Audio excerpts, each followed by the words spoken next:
Tom Dwan has responded to the several unpaid debt claims made by other poker players. These claims have painted Tom in a bad light, so in a lengthy, by Dwan translator standards, 45-minute interview by Poker News, Tom had his chance to tell all. But he basically rambles on and says a lot without saying much at all. Peter Jetten says you owe him $226,000. Do you?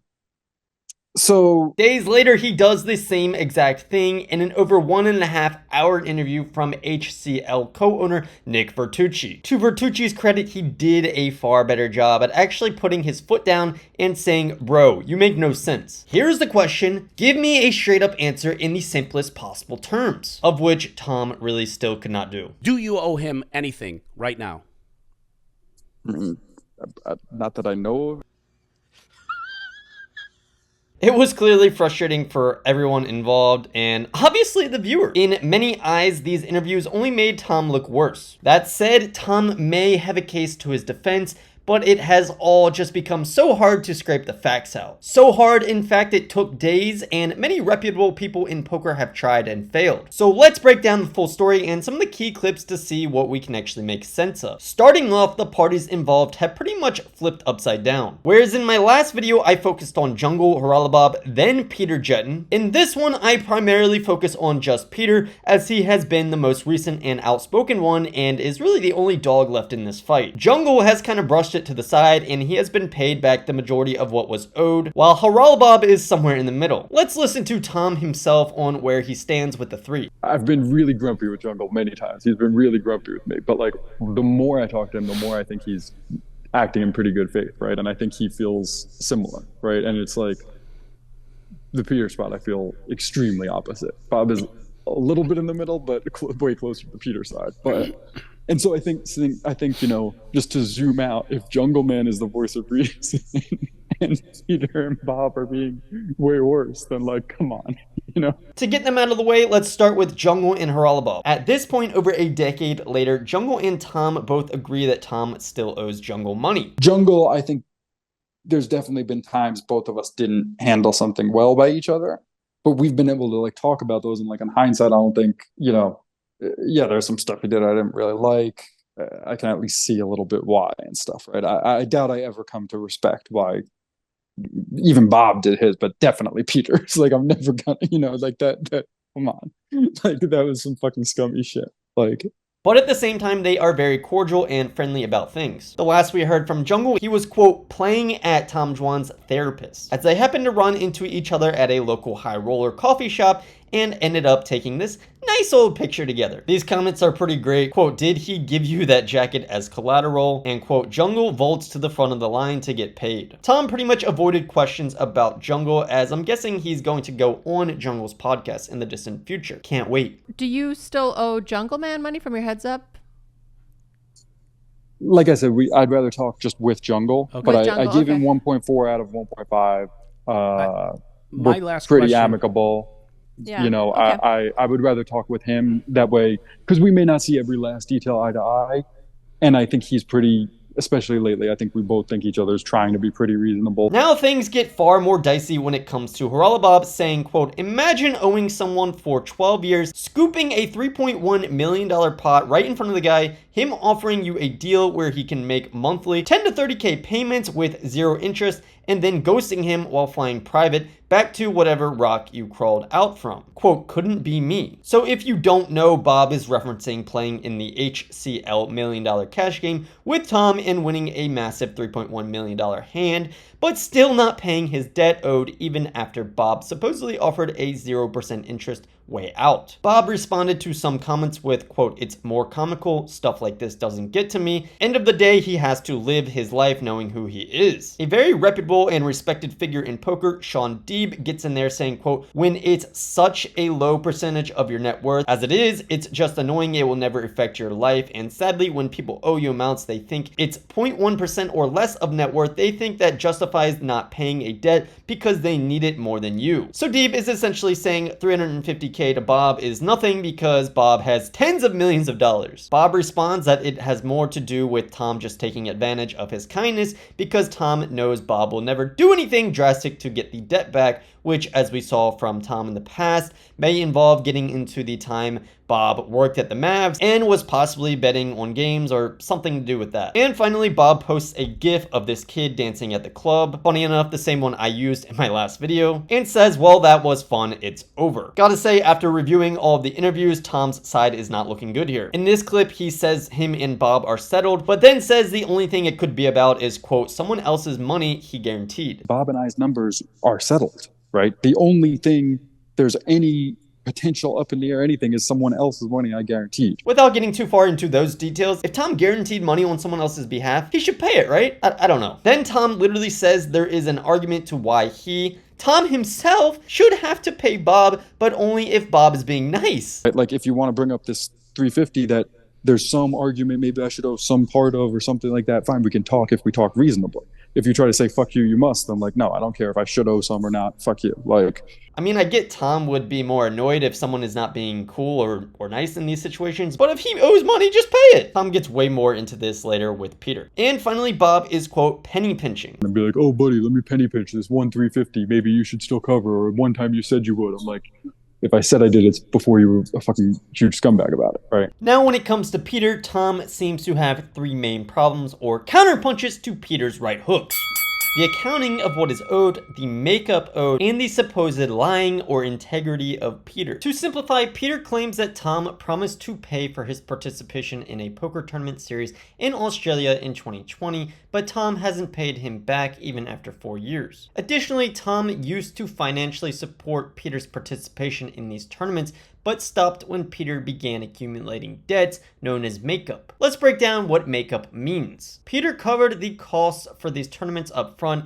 as Tom didn't have the cash at the time. The total amount owed to Peter was $246,000 from the unpaid tournament entry fees, which Tom acknowledges. However, the issue arises when we talk about the makeup. In a makeup arrangement, any winnings Peter earns are first used to pay off the bets owed to Tom. For example, if Peter won $100,000 in a tournament but owed Tom $50,000, the first $50,000 would go towards paying off that debt before Peter sees any profit. This arrangement can be tricky because if Tom stops financially backing Peter, Peter isn't responsible for paying off the makeup debt, which in this case is $1.6 million. Despite sounding like a significant loss, given the high stakes nature of the games they were playing with, $100,000 buy-ins, the situation isn't as dire as it may seem. This method of managing risk is pretty common in poker deals. The player gets to participate without risking their own money, while the backer has the chance to profit if the player performs well. However, it also means the player must clear their debts before earning any profit for themselves. In Peter's eyes, the makeup has nothing to do with Tom owing him money. Tom is just using this as a tactic to confuse others and gain public support. To Tom, he is saying he was owed the $1.6 million in makeup, so he thought Peter could basically act in good faith and just let him keep the $246K. Technically, this is not how it works, and Tom himself is aware of this. But he is saying you owe him money. Is that correct? I mean, he's saying you owe him money. He's saying I do, right? Yes. When according to his accounting that he then finally sent me, it's okay, his deal does, right? And then I'm like, okay, well, what about your makeup? I never care. I was never going to say you need to give me something for the makeup. If he's saying like, fuck you, give me every penny, you're a scumbag, you're a piece of shit, like, and then he just gets out of 1.6 million in makeup, that's like, I'm holding every bag in that spot, right? Here's every one more time, we got to talk about what's fair for makeup. Who owes who what, in your opinion? No, if we actually fucking talk about it fairly, he obviously owes Yes. me money. But like, that's not, I was never trying to call it in, right? When I understand. Like when I feel like he's breaking a handshake, then I'm like, fuck I you, understand. dude. Like, you're breaking a handshake from before this. I don't care if you think I should or if I should for this spot. If you're breaking that handshake, fuck you. Tom acknowledges some of this debt because just before Peter went public, Tom sent him $30K. Tom was hoping this would prevent Peter from continuing to talk about it, but it did not. Just a few days ago, Tom also paid back an additional $100K. Tom claims the delay was due to not having the proper accounting or receipts, but Peter doubts this excuse given how much time has passed and claiming their accountant had records the entire time. So you want to say, I owe you whatever, like, even that's annoying as shit because it's like, where's the fucking accounting? Right? But then when I'm asking details, that's not how high stakes gambling works. If you think someone owes you something, or if you're asking them to cover something and they're like, please send me the figures. You don't make up some story to try to make them look bad. You fucking send the figures, you know? Finally, Peter claims Tom is also attempting to confuse others by talking about a cash out. I asked about the cash out. He still didn't explain that. According to Peter, this took place 7 months before the 2020 Aussie Millions. Peter was up in profit and cashed out for a completely different amount that had nothing to do with their future deals. In the poker world, and especially super high stakes where only a small group of players see and know each other, it is common for them to buy each other's action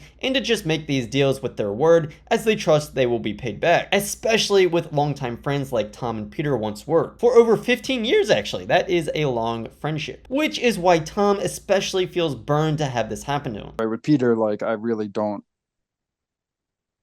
it's just kind of a joke. You know, he's trying to say I never helped him and shit like that. Like, anyone that knows both of us, it's a fucking joke. It's safe to say it's a little more personal, right? You guys go back a long way. I fucking bailed the dude out a bunch of times. I helped him a bunch of times and shit. Like, everyone around us knew that, right? It's like pulling on heartstrings, like, please, I really needed this, whatever. And I was like, okay, fine, whatever, right?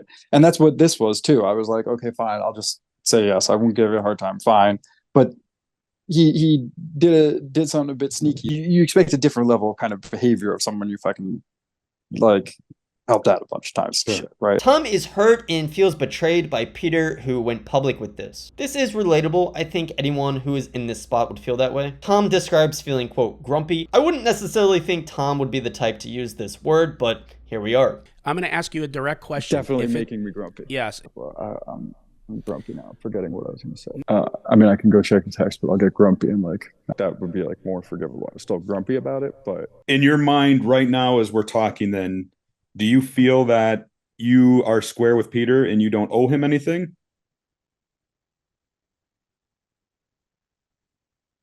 I mean, if we actually talk through fair, right? Like he would owe me a bunch for the makeup's worth more than the amount he was complaining about. To me, that ship's sailed. Like I don't. He's not acting in good faith or reasonable. Like that's very clear to me. He's just fucking lying or misleading so many of the details. It's like, fuck off. Like, and this was what was becoming clear to me lately was like, I asked for these kind of things. He doesn't send them. Then he keeps trying to send a bunch of gotcha messages and stuff. Like, I didn't really want to believe he was going to go down that path, but at this point, it seems very, very clear to me, right? He's already tried to spin a bunch of shit. I'm sure he's going to be trying to do that in the future. Who are we to pass judgment on Peter? Maybe he just felt coming forward was the only option at this point, as Tom has often tried, as Peter describes, to use, quote, delay tactics to not pay. At the end of the day, both sides aren't totally clear with all of the details. That said, I have found Peter's story easier to make sense of and legitimatize, but we shall see. It seems there are two passionate sides to this story. One that wants to burn Tom at the stake and say, see, I knew it. These high rollers don't actually have money. It's all a facade. We'll see if you're even around in 5 years. Maybe I won't That's be. the truth. I don't think you will be, to be honest. While the other side wants to say, oh no, Tom is a legend and would never do anything wrong or fail to pay his debts. Shut up, Alex. In reality, I think it is somewhere in between. Tom is certainly not helping himself when he has past history with others of not paying back debts, and what certainly does not help him is his inability to properly communicate what happened. Tom is his own worst nightmare when it comes to the interviews. You're trying to make it really clean, but you don't realize like the reason he's using this spot is because it wasn't. A lot of times in like high stakes gambling shit, spots like this, especially staking stuff's not 100% exactly clean. And so what he's saying is, oh, there's this one spot that maybe I didn't handle perfect by him. Yes. Right. And he's trying to force me to handle that exactly perfect, ignore a bunch of other spots he was weird by me. And then even if that was true, why don't you send the accounting? Why don't you send the text around the cash out? Why don't you I completely you know understand you now. Although at first Tom did not want to arbitrate, in other words, provide the money to a neutral third party to make the final decision, Peter has just revealed Tom has finally agreed on the terms and will escrow the remaining balance of $96,000. That is $246,000 owed to start, $20K paid before Peter went public, then $30K after Peter went public, then $100K paid by Tom just a few days ago. Peter ending with, thanks everyone for the support. So with that, we shall see where this thing leads and if Tom ends up having to pay back the remaining money or not. Peter believes Tom already knows he will have to pay it back, but is just attempting to save face by having it go to escrow. Overall, I doubt Tom Dwan has done anything malicious, but I really don't know, as no one really knows the full story. What is that cat? Yeah, Whose cat is that? It's my cat. It's Salem.